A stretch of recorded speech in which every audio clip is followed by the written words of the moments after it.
तो शुरुआत में हम वेनेसडे नाम की एक लड़की को देखते हैं जिसका आज स्कूल में पहला दिन था। इसकी हरकतों और पसंद नापसंद की वजह से ये कोई आम लड़की नहीं लगती थी। स्कूल में आकर जब वो अपने लॉकर को खोलती है तो वहाँ उसे उसका भाई बंधा हुआ मिलता है। वो जैसे ही अपने भाई को पकड़कर खोलने लगती है तो फौरन ही उसे कुछ ख्याल आने लगते हैं, जिसमें वो उन लड़कों को देखती है जिन्होंने उसके भाई को यहाँ बंद किया। वो यहाँ से उन लड़कों के पास जाती है उन्हें सबक सिखाने के लिए, जो पूल में तैरने की प्रैक्टिस कर रहे थे। वहाँ वो पूल में बहुत सारी मछलियों को छोड़ देती है जो काटती हैं। अब सारे बच्चे तो पूल से बाहर आ जाते हैं मगर एक बच्चा नहीं आ पाता और एक मछली उसकी टांग पर काट ले। उसकी हरकत के बाद स्कूल वाले उसे निकाल देते हैं। उसने पहली बार ऐसे नहीं किया था, बल्कि अब से पहले भी वो बहुत सारे स्कूल से निकाली जा चुकी थी। तो इसीलिए उसके माँ बाप उसे एक एकेडमी में ले जा रहे थे, क्योंकि वहाँ वेनेसडे जैसे बच्चे ही पढ़ते थे, मतलब कि जिनकी हरकतें सबसे हटके होती थी। और वो वहाँ जाना तो नहीं चाहती थी मगर मजबूरन उसे जाना ही पड़ता है। एकेडमी के पास वाले जंगल का सीन देखते हैं जहाँ एक शिकारी शिकार करने आया था। वो जंगल के काफी अंदर जाकर एक जगह पर बैठकर चाय पीने लगता है, मगर तभी कोई चीज अचानक से आकर उस पर हमला कर देती है और बड़ी बेरहमी से उसे मार देती है। वेनेसडे और उसके माँ बाप एकेडमी पहुंचकर वहाँ के प्रिंसिपल के पास जाते हैं। ये प्रिंसिपल भी वेनेसडे की तरह ही आउटकास्ट होती है। आउटकास्ट में जलपरी, वेयरवुल्व्स, वैम्पायर्स, चुड़ैल और ऐसे लोग शामिल थे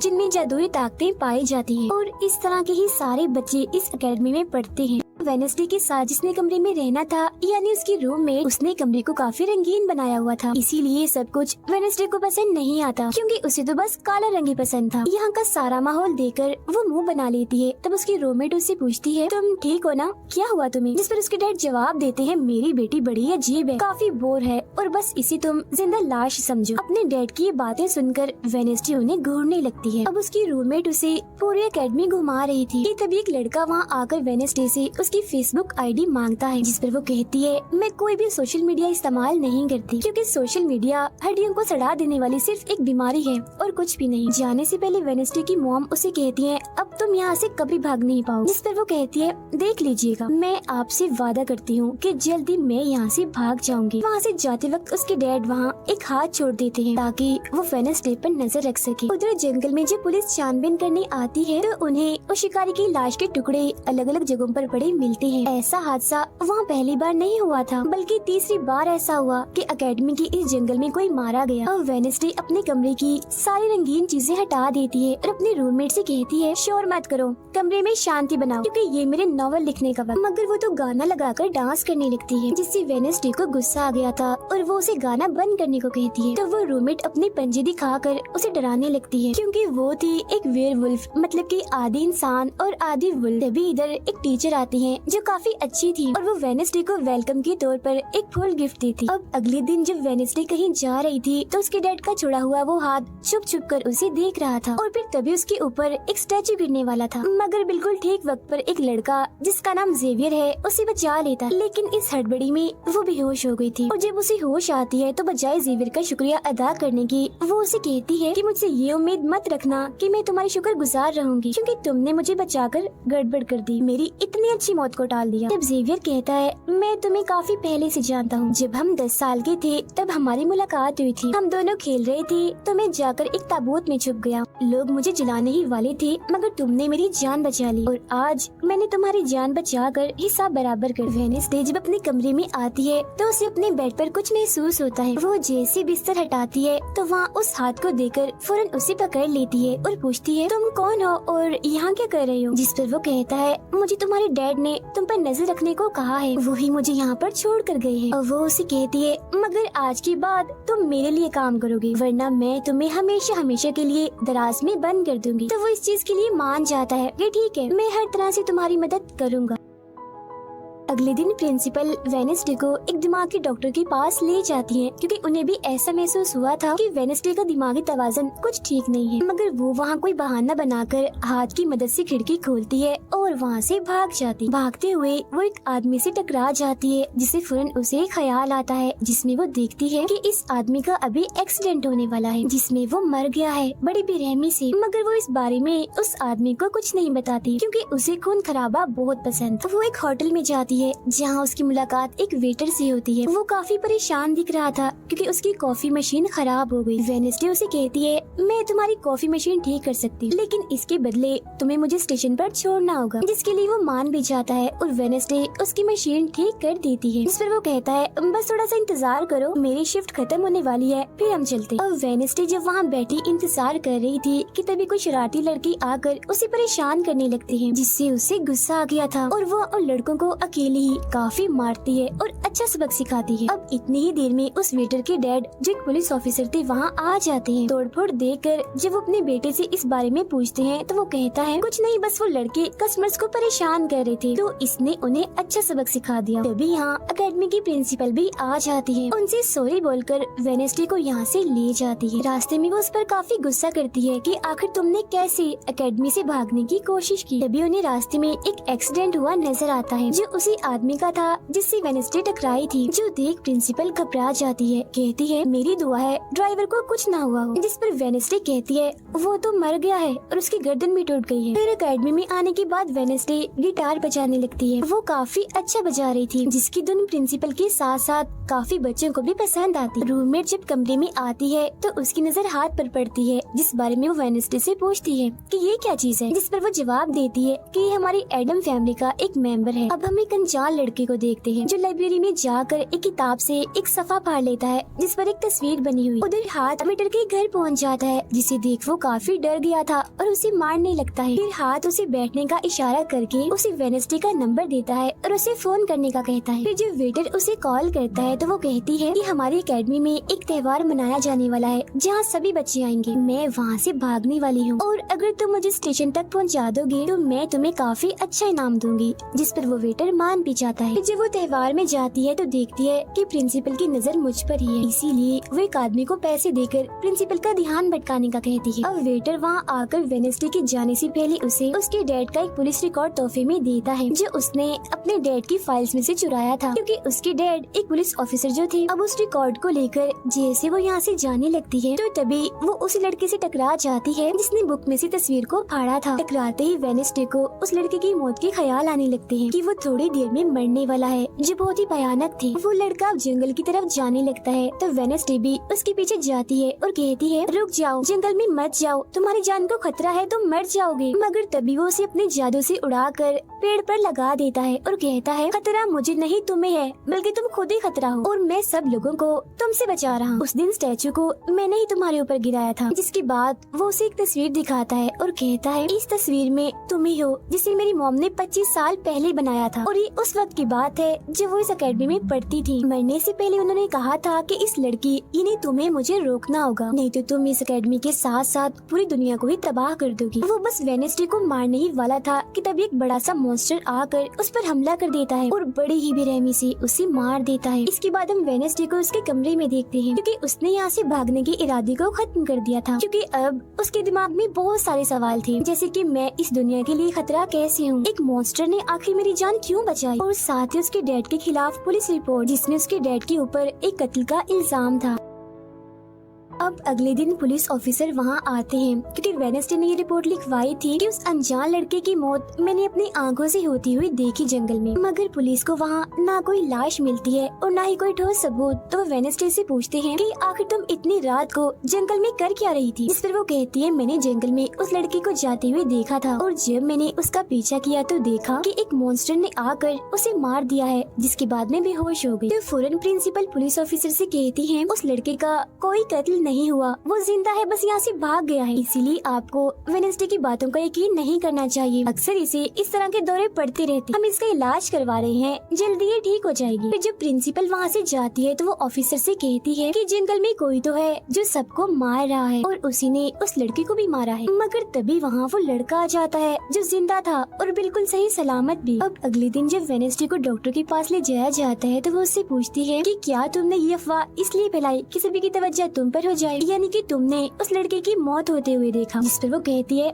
मैं जानती हूँ मैंने क्या देखा है, ओके, मुझे तुम्हें बताने की कोई जरूरत नहीं। अगले दिन उसे पता चलता है कि उसी लड़के को बगैर किसी वजह से एकेडमी से निकाला जा रहा है, इसीलिए वो अपने साथी उस साथ को उस लड़के के पीछे लगा देती है। अब प्रिंसिपल के कहने पर वेडनेसडे एक एक्टिविटी में हिस्सा लेती है, जिस मकसद के लिए वो क्लब ज्वाइन करती है, जहाँ उसके साथ सिर्फ एक ही लड़का था जिसके साथ उसकी दोस्ती हो जाती है। फिर जब हाथ उस लड़के के पीछे जाता है तो देखता है कि वो अपना रूप बदल रहा है, जहाँ पहले वो एक बुरा इंसान और फिर एकेडमी के प्रिंसिपल का रूप ले लेता है, जिसके बाद हाथ आकर ये सारी बात वेडनेसडे को बता देता है। अब जब क्लास शुरू होने वाली थी तो जेवियर उसे कहता है कि मेरी साथ वाली सीट खाली है तो तुम यहाँ बैठ जाओ, तो वो उसके साथ आकर बैठ जाती है। जेवियर यहाँ मकड़ी की तस्वीर बना रहा था और फिर अपने जादू से वो उसे जिंदा भी कर देता है, मगर एक ही झटके में वेडनेसडे उसे मार देती है और उसकी राख उड़ा देती है। अब एक लड़की जो काफी बदतमीज थी और विलन में थी, उसकी और वेडनेसडे के बीच काफी बहस हो जाती है, क्योंकि दोनों ही एक दूसरे से काफी चिढ़ती थी, एक दूसरे को जरा भी पसंद नहीं करती थी। फिर इसके बाद वेडनेसडे अपनी जगह अपनी रूममेट को उस क्लब में भेज देती है, जहाँ वो एक्टिविटी की प्रैक्टिस कर रही थी, और खुद वो अकेली ही चली जाती है एकेडमी की उस जंगल में मॉन्स्टर को ढूंढने के लिए। वेडनेसडे को वहाँ उस अनजान लड़की का टूटा हुआ चश्मा भी मिलता है, वही अनजान लड़का जिसे मॉन्स्टर को मारता हुआ इसने देखा था। और अब जैसे ही वो इस चश्मे को छूती है तो लाइब्रेरी में उसे वहाँ एक किताब भी दिखती है, तो वो उस किताब को खोजने लाइब्रेरी में चली जाती है, मगर उसे वहाँ उस तरह की कोई भी किताब नहीं मिलती, जिसके बाद वो चुपके से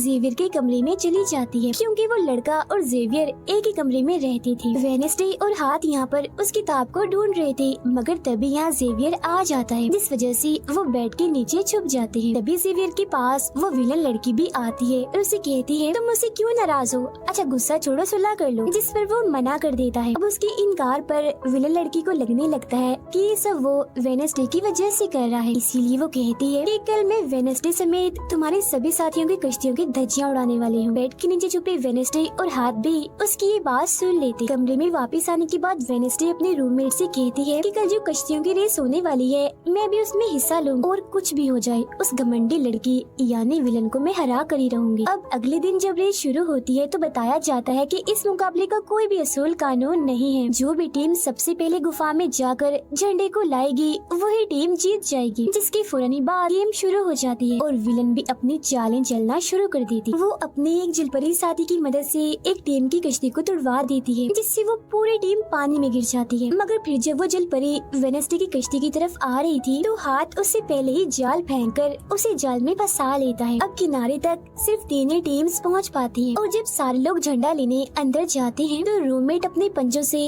जोकर टीम की कश्ती में छेद कर देती है। फिर सभी के साथ वेडनेसडे जब झंडा लेकर आ रही थी तो उसे ख्याल आता है, जिसमें वो अपनी ही जैसी एक लड़की को देखती है जिसके हाथ में किताब थी। होश में आने पर झंडा लेकर वो वापिस से कश्ती में चली जाती है। जोकर्स की कश्ती तो छेद होने की वजह से वहीं पर ही डूब जाती है, जबकि जलपरी दोबारा से वेडनेसडे की कश्ती पर हमला करने लगती है, मगर हाथ पानी में जाकर जलपरी को जोर से मुक्का मार। अब वेडनेसडे अपनी कश्ती से बहुत सारे तीर निकाल कर विलन की कश्ती में छेद कर देती है, जिससे उसकी कश्ती डूब जाती है और वेडनेसडे की टीम इस रेस को जीत जाती है। अब ये 4 साल में पहली बार हुआ था जब उस विलन को किसी ने हराया था, इसलिए आज वो गुस्से में आग बगोला हुई।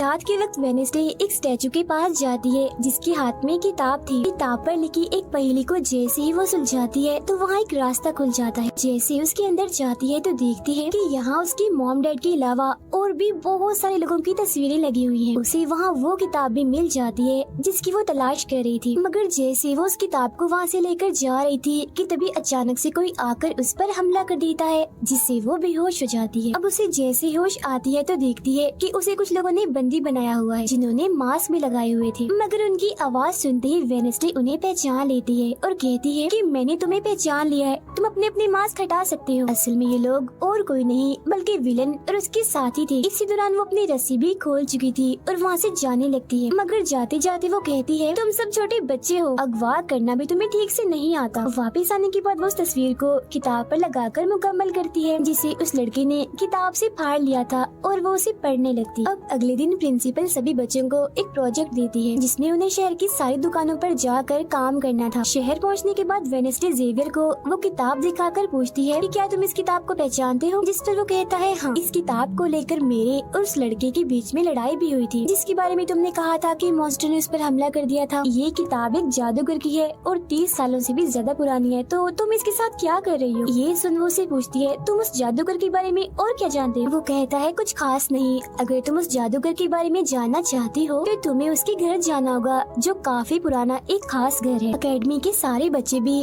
अलग अलग दुकानों में जाकर काम करने लगते हैं। वेडनेसडे एक वेट्रेस बनी थी मगर उसका नखरा गुस्सा देखकर कोई भी उसे खाने की चीज नहीं लेता। वेडनेसडे का दोस्त पेस्ट्री खा रहा था कि तभी शरारती बच्चे आकर उसे परेशान करने लगते हैं और बस फिर होना क्या था, वेडनेसडे वहाँ आती है और उन्हें खूब मारती है। इसके बाद वो अपने उस दोस्त को लेकर जादूगर के घर जाती है ताकि वो सारी सच्चाई जान सके कि आखिर बात क्या है और उस किताब के बारे में भी। उसे वहाँ जादूगर की बहुत सारी चीजें और एक पेंटिंग भी दिखाई देती है। पेंटिंग में वो उसी लड़की को किताब पकड़े हुए देखती है जो उसे गुफा के पास भी दिखी थी। उसके ख्याल में जब उनकी रेस में वेडनेसडे झंडा लेने गई, फिर उसे वहाँ इस पेंटिंग वाले लड़की की किताब भी मिल जाती है मगर वो खाली थी क्योंकि वो नकली थी। इतनी ही देर में वहाँ एक औरत आती है तो वेडनेसडे उसे असली किताब के बारे में पूछती है जिस पर वो कहती है कि वो किताब तो चोरी हो गई थी और इस वक्त तुम जहाँ खड़ी हो ये भी उस जादूगर का असली घर नहीं है। इसके बाद वेडनेसडे वेटर से मिलने उसकी होटल जाती है और उससे जादूगर के असली घर के बारे में पूछती है तो वो उसे असली घर के बारे में बता भी देता है, जहाँ से वेडनेसडे अकेले ही उस घर में चली जाती। वहाँ उसे एक बूढ़ा आदमी मिलता है जो उसे कहता है ये मेरी जगह है, मेरा घर है, निकलो यहाँ से। तब ये सुन वेडनेसडे का साथी वो हाथ उसके मुंह पर ही हमला कर देता है जिससे डरकर वो आदमी वहाँ से भाग जाता है और वेडनेसडे को यहाँ से कुछ नहीं मिलता, इसीलिए वो यहाँ से जाने लगती है। मगर जब वो दरवाजे से बाहर जाती है तो फौरन उसे ख्याल आता है जिसमें वो देखती है कि वो जादूगर एक लड़की को चुड़ैल साबित करके इस घर में बंद कर देता है जहाँ उससे पहले और भी बहुत सारे लोग बंधे हुए थे। ये सारे लोग आउटकास्ट के थे, यानी कोई वेम्पायर था, कोई जलपरी, कोई वेयरवुल्फ तो कोई चुड़ैल, इसीलिए जादूगर इन सबको शैतान समझता था। इस तरह के सभी लोगों को यहाँ कैद करने के बाद वो इस पूरे घर में आग लगा देता है। वो बच्ची जिसे जादूगर ने चुड़ैल साबित किया था वो अपनी मॉम को आजाद करने की कोशिश करती है मगर नहीं कर पाती क्योंकि सभी लोगों को जंजीर की मदद से जमीन के साथ बांधा हुआ था। सिर्फ वो बच्ची ही आजाद थी, इसीलिए अपनी माँ के कहने पर उसे बेसमेंट के जरिए वहाँ से भागना पड़ता है। जिसके बाद वो जादूगर जो बेहद ही जालिम था सभी आउटकास्ट के लोगों को जला देता है। तभी वो लड़की वेडनेसडे के पास आती है और कहती है वो बहुत ही जालिम है, हम सबको मार देगा। तब इतनी ही देर में वो जादूगर भी वहाँ आ जाता है जिससे वेडनेसडे डर जाती है और वापिस से होश में मतलब कि मौजूदा वक्त में आ जाती है। होश में आते वो हाथ से कहती है मैंने उस लड़की को देख लिया, उसने मुझसे बात भी की, मुझे लगता है वो मेरे खानदान की कोई मेंबर है। तभी यहाँ जंगल वाला मॉन्स्टर आकर इस घर पर हमला कर देता है मगर जब उसकी नजर वेडनेसडे पर जाती है तो वो यहाँ से भाग जाता है। वेडनेसडे और हाथ उसका पीछा करते हैं मगर देखते हैं कि मॉन्स्टर के कदमों के निशान तो इंसानी पैरों के निशान में बदल गए। अगले दिन उस जादूगर की मूर्ति को इज्जत के तौर पर इस जगह पर लगाया जाने वाला था क्योंकि शहर के लोग तो उसे अपना हीरो ही मानते थे और आज वेडनेसडे को वहाँ गिटार बजाने के लिए बुलाया गया था। लेकिन वो लोग जैसे मूर्ति लगाकर अपना काम करने लगते हैं तो तभी वो हाथ तीली फेंक कर मूर्ति को आग लगा देता है क्योंकि वेडनेसडे के कहने पर उसने पहले ही मूर्ति पर पेट्रोल डाल दिया था। आग देखकर सारे लोग वहाँ से भाग जाते हैं मगर वेडनेसडे अभी भी वहाँ बैठी गिटार बजा रही होती है। साथ ही वो मूर्ति को जलता हुआ देखकर खुश भी हो रही थी। अब प्रिंसिपल को वेडनेसडे पर ही शक था मगर उसके खिलाफ प्रिंसिपल के पास कोई सबूत नहीं था। अब जादूगर के जिस पुराने घर में वेडनेसडे गई थी जहाँ वो बूढ़ा आदमी था वो अभी भी वही रुका हुआ था मगर तभी वो मॉन्स्टर वहाँ आता है और उस बूढ़े आदमी पर हमला कर देता है। लेकिन मरते मरते वो बूढ़ा आदमी मॉन्स्टर की 2-3 तस्वीरें अपने कैमरा में बना ही लेता है। पुलिस को जब ये खबर मिलती है तो फौरन छानबीन करने पहुँच जाते हैं जहाँ उन्हें बूढ़े आदमी के कैमरा से मॉन्स्टर की तस्वीर भी मिल जाती है।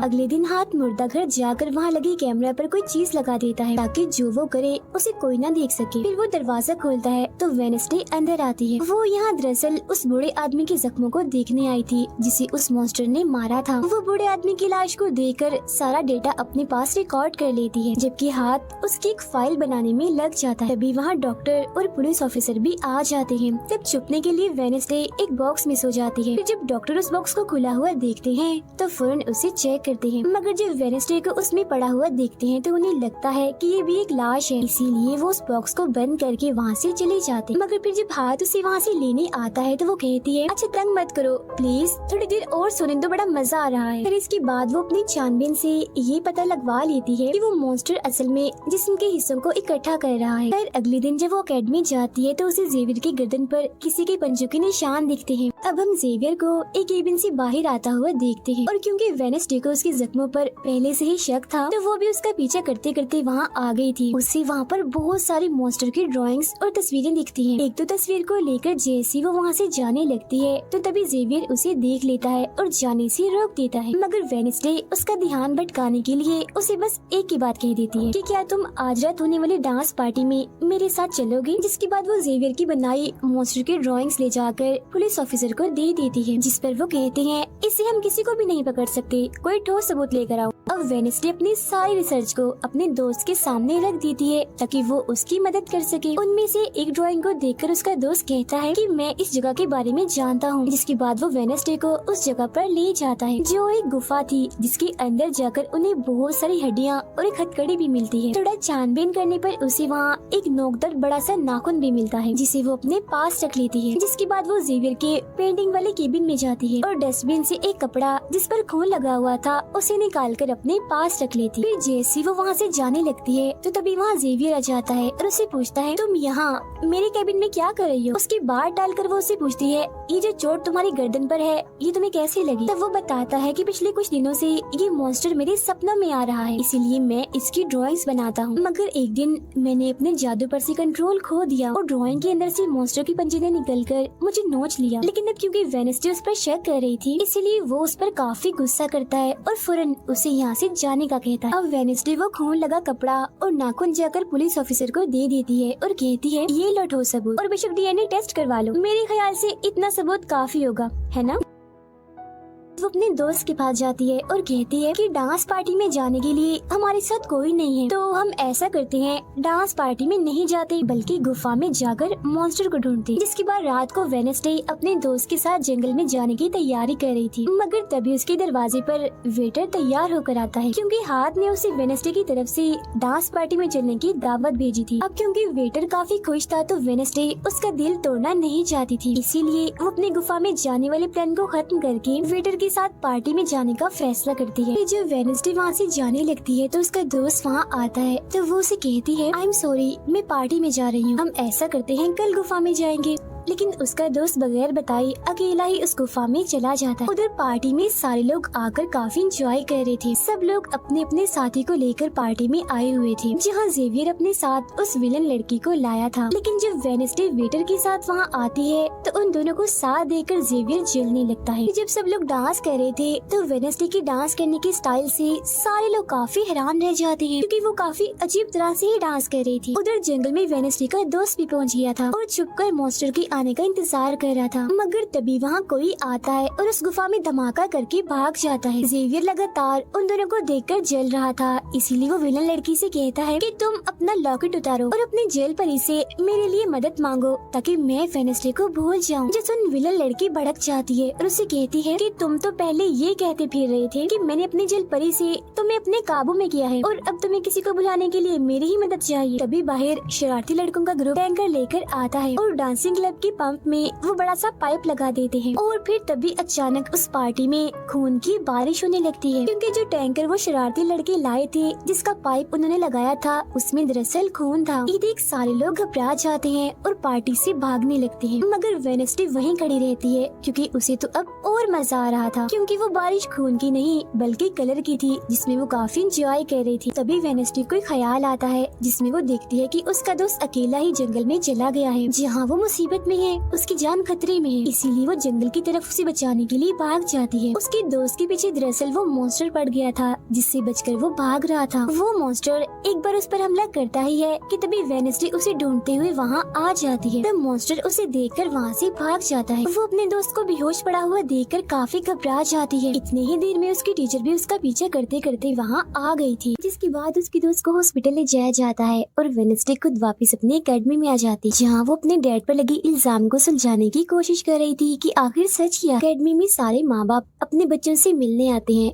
क्योंकि आज मीटिंग थी। प्रिंसिपल सबको बताती है कि वेडनेसडे की दोस्त की हालत में सुधार हो रहा है, कुछ दिन के बाद ठीक होकर वो वापस आ जाएगा। मगर दूर खड़ी वेडनेसडे अपने रूममेट को बताती है कि ये झूठ है, वो तो कोमा में है बेचारा। तभी यहाँ दोनों के माँ बाप आ जाते हैं और ये उनसे मिलने चली जाती। वेडनेसडे अपने मॉम डैड को बताती है कि जब से आपने मुझे यहाँ छोड़ा है मेरे ऊपर बहुत सारे हमले हुए हैं। अब इन सभी को अपनी अपनी फैमिली से मिलता हुआ दूर खड़ी जेवियर और विलन लड़की देख रहे हैं क्योंकि उनकी मॉम डैड आज भी नहीं आई। अब विलन लड़की सुधर गई होती है, साथ ही उसकी जेवियर के साथ दोस्ती भी हो गई थी, तो अब से हम उसे जेवियर की दोस्त कहें। तब इतनी ही देर में उसकी मॉम भी इधर आ जाती है, जिसे देखकर वो काफी हैरान थी। वेडनेसडे के माँ बाप प्रिंसिपल से मिलते हैं तो वो कहती है कि वेडनेसडे काफी अजीब तरह से सबसे पेश आती है, इसे डॉक्टर के पास ले जाए इलाज करवाने के लिए। अब इससे पहले वहाँ उसके माँ बाप कुछ कहते फौरन वो बोल पड़ती है कि रुकिए जरा डैड, मैं आपसे कुछ पूछना चाहती हूँ। ये देखिए एक लड़का जिसका नाम गैरेट है, इसके कत्ल का इल्जाम आपके सर पर क्यों है और ये कौन था? तो वेडनेसडे की मॉम उसे कुछ भी बताने से इनकार कर देती है। तो वो अपनी मॉम को ये कहकर यहाँ से चली जाती है कि मत बताइए, बाकी सबूत मैं खुद ढूंढ लूँ। वो सीधा जाती है हॉस्पिटल अपने दोस्त से मिलने, जहाँ उसका ख्याल वेडनेसडे का साथी हाथ रख रहा था। अब पता चलता है कि डॉक्टर ने अपनी जान ले ली है और ये डॉक्टर वही था जिसके मुर्दा खाने से वेडनेसडे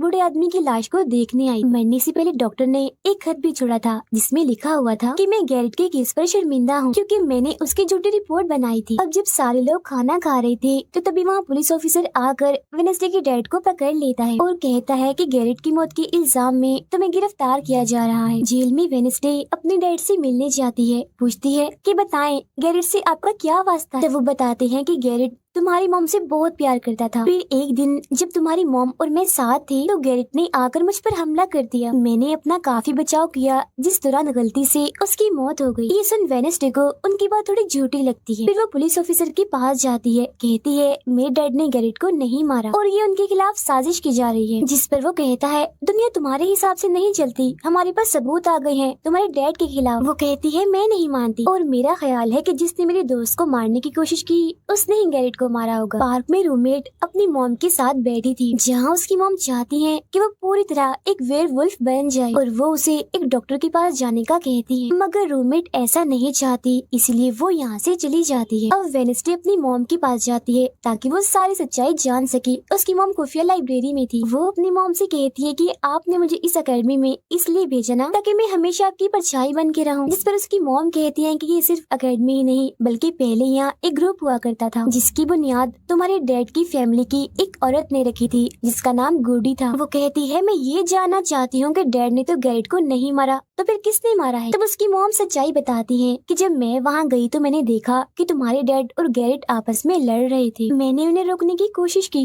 मगर गैरेट तुम्हारे डैड को काफी बुरी तरह से मार रहा था। मैंने फौरन तलवार उठा ली और फिर जैसे गैरेट मेरे पास आने लगा तो तलवार उसके आर पार हो गई और वो मारा गया। मगर तुम्हारे डैड ने मेरी जान बचाने के लिए तलवार मुझसे ले ली ताकि सारा इल्जाम उन पर आ जाए। वेडनेसडे कहती है मगर मुझे पता चला था कि जब गैरेट मरा तो उसके मुंह से झाग निकल रही थी। ऐसा तो सिर्फ तब होता है जब किसी ने जहर लिया हो। अब सच पता करने का सिर्फ एक ही रास्ता है, गैरेट की कब्र को खोदना। जिसके बाद वो अपनी मॉम के साथ मिलकर गैरेट की कब्र को खोद देती है और वहाँ से उसकी एक उंगली ले लेती है। मगर तभी इधर पुलिस आकर उन दोनों माँ बेटी को गिरफ्तार कर लेती है। जेल में वेडनेसडे गैरेट की उंगली अपने मॉम डैड को दिखाती है, कहती है कि उसकी मौत जहर से हुई थी। मगर जैसे उसके हाथ इस उंगली पर लगते हैं उसे फौरन एक ख्याल आता है जिसमें वो देखती है कि गैरेट के डैड ने उसे जहर दिया था ताकि वो इस पूरे अकेडमी के लोगों को मार डाले। मगर जब उसकी लड़ाई वेडनेसडे के डैड से हुई तो जहर की बोतल टूट गई जिससे सारा जहर गैरेट के अंदर चला गया, जिसका मतलब साफ था कि उसने वेडनेसडे के डैड को ही नहीं बल्कि पूरी अकेडमी को ही खत्म करने आया था। जेल से रिहा होने के बाद वेडनेसडे और उसकी मॉम मेयर के पास जाती है, कहती है आपने गैरेट की मौत के सच को छुपाया, उसकी मौत जहर से हुई थी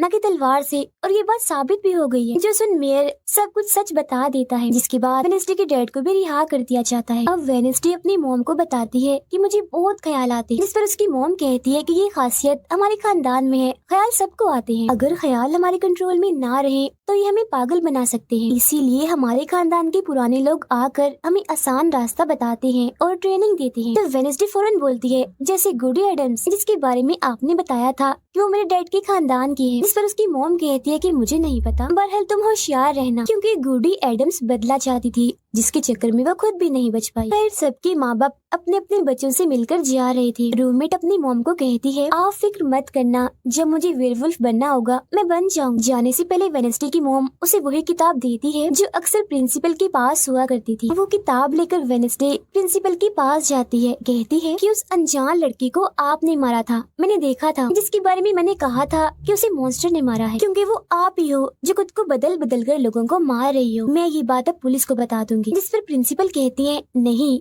उसे मैंने नहीं मारा, बल्कि वो तो अपनी ताकतों पर से कंट्रोल खो बैठा था और उस दिन उसने तुम्हें मारने की भी कोशिश की थी। इनकी बातों के दौरान इन्हें बाहर से शोर सुनाई देता है। ये चेक करने जब वहाँ जाती हैं तो पता चलता है कि बाहर ग्राउंड में आग से कुछ लिखा हुआ है। अब वेडनेसडे अपने चारों तरफ मोमबत्तियां जला के बैठी थी क्योंकि वो गुड्डी को बुलाने की कोशिश कर रही, मगर तभी इधर उसकी रूममेट आ जाती है। साथ ही उसे एक खत भी मिलता है जिसमें कोई उसे गुफा में मिलने बुलाता है। जब वेडनेसडे अपनी रूममेट के साथ वहाँ जाती है तो गुफा के अंदर जाने के बाद उसे एहसास होता है कि यहाँ कोई है। यहाँ दरअसल जेवियर और उसके साथी थे जो वेडनेसडे को सरप्राइज देना चाहते थे क्योंकि आज उसकी बर्थडे थी। यहाँ वेडनेसडे को एक लाइन लिखी हुई दिखती है कि जब मैं लौटूंगा तो शोले बरसेंगे। इसे जैसे वो हाथ लगाती है तो उसे ख्याल आता है जिसमें वो उसी लड़की से मिलती है जो अक्सर उसे नजर आया करती थी, और ये और कोई नहीं बल्कि गुडी ही है। वो वेडनेसडे को एक महल दिखाकर कहती है कि अगर तुम्हें उस जादूगर के बारे में जानना है तो तुम्हें इस महल को ढूंढकर यहाँ आना होगा। जब वो ग्राउंड में खड़ी उस लाइन को देख रही थी जहाँ आग से कुछ लिखा था तो तभी उसके पास जेवियर आता है जिससे वो बात नहीं करती क्योंकि नाराज थी। उसे लग रहा था कि हो ना हो जेवियर ही वो मॉन्स्टर है। फिर वो अपने दोस्त के पास हॉस्पिटल जाती है जो अभी भी बेड पर था और उसकी हालत भी खराब थी, इसीलिए वो उसे कोई बात नहीं कर पाती। अब वेडनेसडे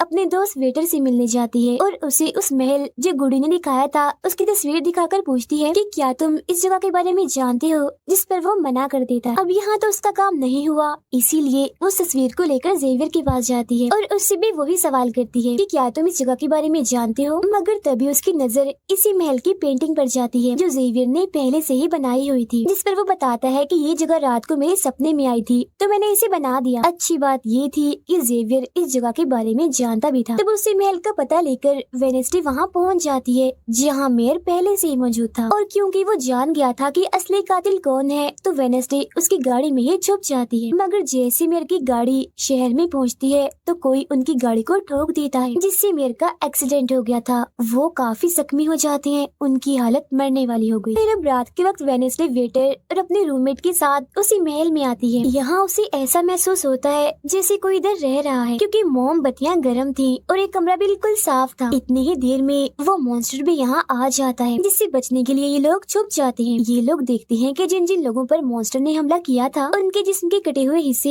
यहाँ पर पड़े हुए हैं। अब वेडनेसडे अपने दोस्तों को मॉन्स्टर से बचाना चाहती थी, इसीलिए वो उन्हें यहाँ से ले जाती है। ये वेटर के घर जाते हैं जहाँ जैसे उसकी डैड आते हैं तो वेडनेसडे उन्हें कहती है कि मैं आपको कुछ दिखाना चाहती हूँ, क्योंकि वो पुलिस ऑफिसर जो थे वो जब उन्हें महल में ले जाती है तो वहाँ पर कुछ भी नहीं था। मतलब जिस्म के कटे हुए हिस्से जो पहले यहाँ पर रखे हुए थे अब वो वहाँ पर नहीं पड़े थे, जिससे पुलिस ऑफिसर को गुस्सा आ जाता है और वो कहते हैं कि आज के बाद तुम मेरे बेटे से नहीं मिलोगी। अब जब वेडनेसडे एकेडमी आती है तो वहाँ उसे प्रिंसिपल मिलती है जो कहती है कि तुम्हें मैंने कहीं भी जाने से मना किया था मगर तुमने मेरी बात ना मानकर अच्छा नहीं किया। जिस पर वो जवाब देती है, मैं सच का पता लगवाने गई थी इसीलिए मैं माफी नहीं मांगूंगी, मैंने कुछ गलत नहीं किया है। जिसके बाद वो प्रिंसिपल को एक पेंटिंग भी दिखाती है जिसमें वो जादूगर था और वेडनेसडे खुद थी। बताती है कि इसीलिए वो अनजान लड़का मुझे मारना चाहता था क्योंकि उसे लग रहा था कि एकेडमी के लिए मैं खतरा हूँ, मगर खतरा दुश्मन कातिल तो कोई और ही है, जबकि मैं तो इस एकेडमी और सबको बचाना चाह रही हूँ तो मुझे एक मौका मिलना चाहिए। प्रिंसिपल कहती है, नहीं,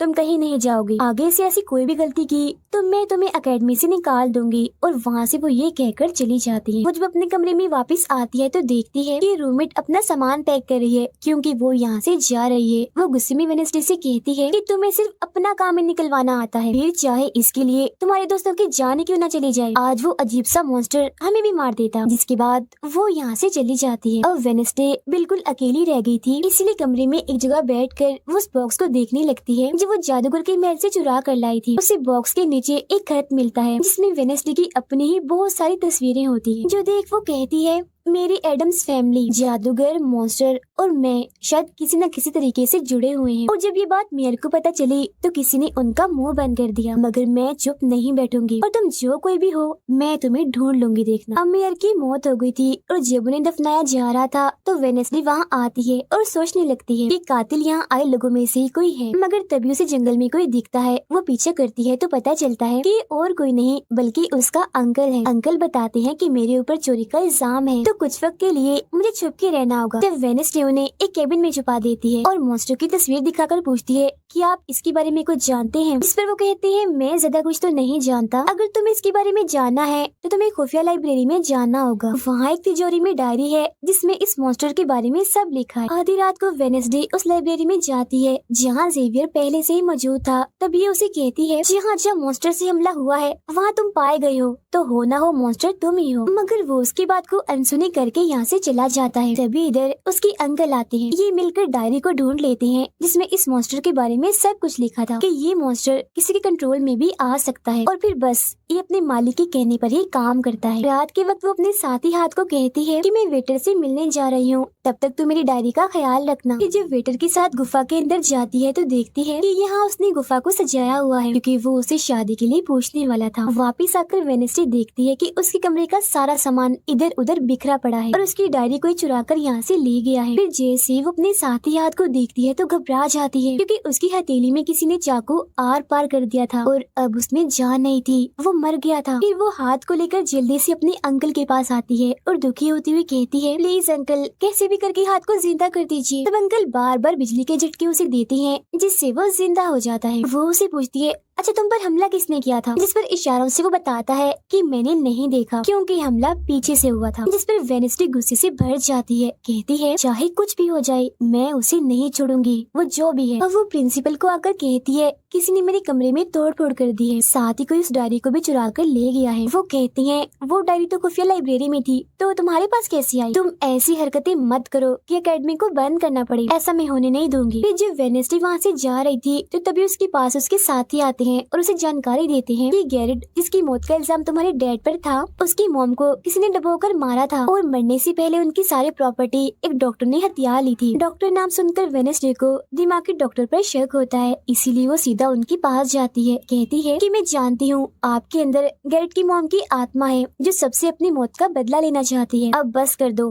तुम्हारा खेल खत्म हुआ। जिसके बाद वो यहाँ से चली जाती है। ये सारी बातें सुन डॉक्टर को जरा भी समझ नहीं आती कि क्या बोल रही थी, इसीलिए वो फौरन प्रिंसिपल को कॉल करती है। कहती है वेनेसडे आई थी, उसका बर्ताव काफी अजीब था, उल्टी उल्टी बातें कर रही थी वो। अब तभी यहाँ मॉन्स्टर आ जाता है जो डॉक्टर पर हमला करके उन्हें मार देता है। अब डॉक्टर तो मर गई थी, इसीलिए वेनेसडे की शक की सुई अब जेवियर पर आ जाती है, इसीलिए वो उसे मिलने उसके कैबिन में जाती है। यहाँ उसे मरे हुए लोगों का सामान भी मिलता है जिससे उसका शक और पक्का हो जाता है। अब तभी इधर पुलिस भी आकर जेवियर को पकड़ लेती है क्योंकि पुलिस को यहाँ पर वेनेसडे ने ही बुलाया था। अब जब वेनेसडे कमरे में आती है तो उसकी रूममेट वापस आ गई थी। कहती है तुम्हारा और मेरा कोई ताल्लुक है, मैं तुम्हारे साथ रहना चाहती हूँ, मैंने तुम्हें और हाथ को बहुत याद किया। फिर इसके बाद वेनेसडे वेटर के पास जाती है जहाँ उसे फिर से कुछ ख्याल आने लगते हैं जिनमें वो देखती है कि मॉन्स्टर और कोई नहीं बल्कि वेटर ही है जिसे वो पसंद करती है। मगर फिलहाल वो उसे कुछ नहीं कहती, उसे एक जगह पर लाती है और फिर कहती है कि जेवियर को तो फंसाया जा रहा है जबकि असली मॉन्स्टर तो तुम ही हो, मगर वो इसके लिए बार बार मना करता है। तभी यहाँ वेनेसडे के सारे दोस्त भी आ जाते हैं और वेटर को पकड़कर कुर्सी से बांध देते हैं। अब वेनेसडे उस पर जुल्म करना चाहती है मगर उसके दोस्त ऐसा करना नहीं चाहते, इसीलिए वो यहाँ से चले जाते हैं। फिर जैसे ही वो वेटर को मारने के लिए आगे बढ़ती है कि तभी वेटर के डैड पुलिस ऑफिसर यहाँ आ जाते हैं और वेनेसडे को गिरफ्तार कर लेते हैं। हालांकि वो उन्हें कहती भी है कि असली कातिल आपका बेटा है,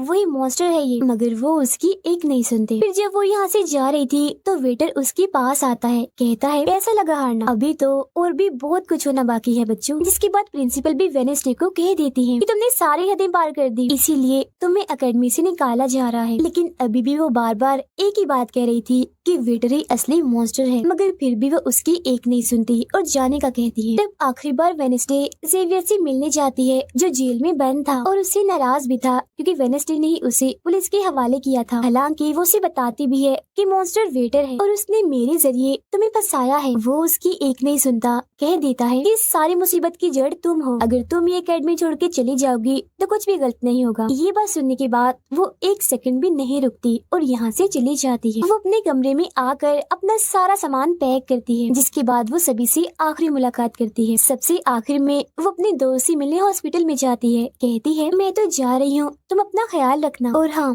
बाहर मत निकलना, बाहर मॉन्स्टर हो सकता है। और उस दिन गुफा में धमाका करने वाला और कोई नहीं बल्कि प्रिंसिपल ही थी। जिस पर वो कहता है नहीं, धमाका करने वाले के जूते लाल थे, जबकि प्रिंसिपल कभी भी लाल जूते नहीं पहनती। ये बात सुनकर वेनेस्डे को पता चल जाता है कि असली कातिल कौन है। वो अपनी उसी टीचर के पास जाती है जिसे सब पसंद करते थे और कहती है बाकी लोग तो बिला वजह मारे गए हैं, जबकि असली कातिल तो तुम ही हो। तुमने ही वेटर को अपने कंट्रोल में करके उसे मॉन्स्टर बनाया और धीरे धीरे उसे अपना गुलाम बना लिया। अपने इशारों पर नचाकर लोगों को उसके जरिए मरवाया। तभी यहाँ वेटर भी आ जाता है, जिसे वो टीचर कहती है जल्दी करो, वेनेस्डे को मार दो। लेकिन दरअसल ये वेटर नहीं थी बल्कि प्रिंसिपल थी, जो रूप बदल कर यहाँ पर आई थी। और अब टीचर प्रिंसिपल के गले में जहर का इंजेक्शन घुसा देती है, जिससे प्रिंसिपल बेचारी मारी जाती है। फिर वो वेनेस्डे को भी बांध कर जादूगर की गुफा में ले आती है। गुफा में आकर वेनेस्डे को पता चल जाता है कि जिन मरे हुए लोगों के जिस्म के हिस्सों को इकट्ठा किया गया था वो दरअसल जादूगर को दोबारा से जिंदा करने के लिए किए गए थे। तभी यहाँ टीचर जो असली विलन थी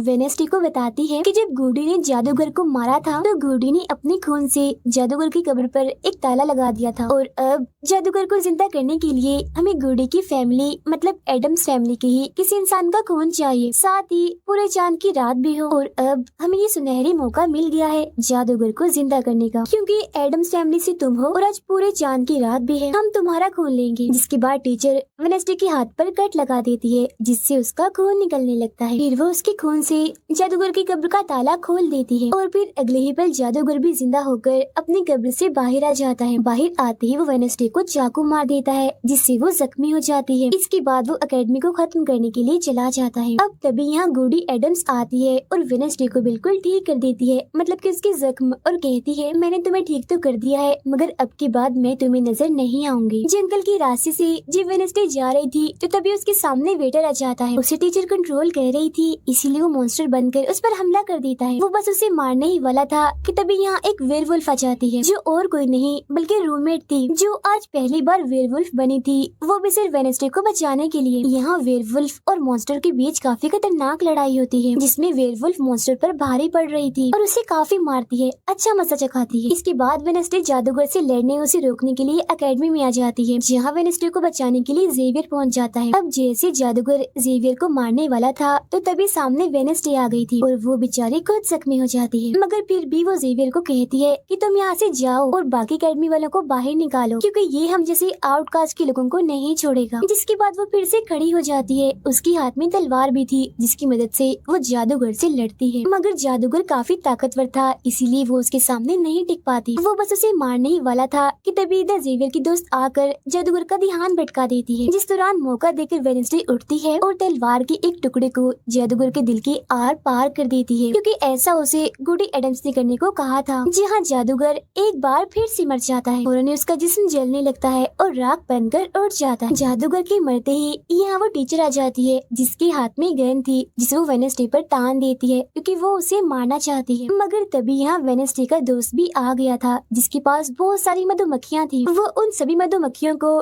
टीचर पर छोड़ देता है, जिससे उसका भी काम तमाम हो जाता है। जब वेनेस्डे अपने मिशन में कामयाब होकर बाहर आती है जहाँ सारे लोग खड़े थे, तो वो वहाँ अपने रूममेट को भी देखती है, जो अब वेयरवुल्फ से अपने असली रूप में आ गई थी। यहाँ वो दोनों पहली बार गले मिलती हैं, मगर हैरत अब वेनेस्डे को कोई भी ख्याल नहीं आ रहा था। कुछ वक्त के बाद वेनेस्डे अपना नॉवल भी पूरा कर लेती है, मगर वो इसका एंड नहीं करती, इन्हीं की उसे खत्म नहीं करती और आगे बस एक सवालिया निशानी छोड़ देती है। वो जेवियर से मिलने जाती है, जहाँ वो उसे गिफ्ट देता है जिसमें मोबाइल था। वो इस गिफ्ट को ले तो लेती है मगर कुछ नहीं कहती और वहाँ से चली जाती है। फिर जब वो अपनी गाड़ी में थी तो उसके पास मैसेज आता है, जिसमें उसकी कुछ तस्वीरें थी और साथ ही ये मैसेज भी था कि मैंने तुम पर नजर रखी हुई है, जिससे वो सोच में पड़ जाती है कि टीचर तो मर गई है, मगर अब उसके बाद ये कौन है जो सब कर रहा है। इसी सोच में वो अपने घर के लिए निकल जाती है, जिसके बाद हम पुलिस की गाड़ी को देखते हैं, जिसमें वो वेटर को बांधकर कहीं ले जा रहे थे, क्योंकि उन्हें भी पता चल गया था कि यही असली मॉन्स्टर है, इसे बस कोई कंट्रोल करता है। मगर तभी अचानक से वेटर दोबारा मॉन्स्टर बन जाता है और सभी पुलिस वालों को मार देता है, जिसका मतलब ये था कि टीचर की तरह अभी भी कोई है जो इसे कंट्रोल कर रहा है और वो लोगों को मरवाता रहेगा इसके जरिए। और ये अनजान इंसान वही हो सकता है जिसने वेडनेसडे को मैसेज किया, यानी कि अभी भी कोई है जो एकेडमी को बंद करवाने में लगा है और मॉन्स्टर के जरिए खून खराबा कत्ल होना आम ही रहेगा। और इसी के साथ ही ये सीजन इधर ही खत्म हो जाता है।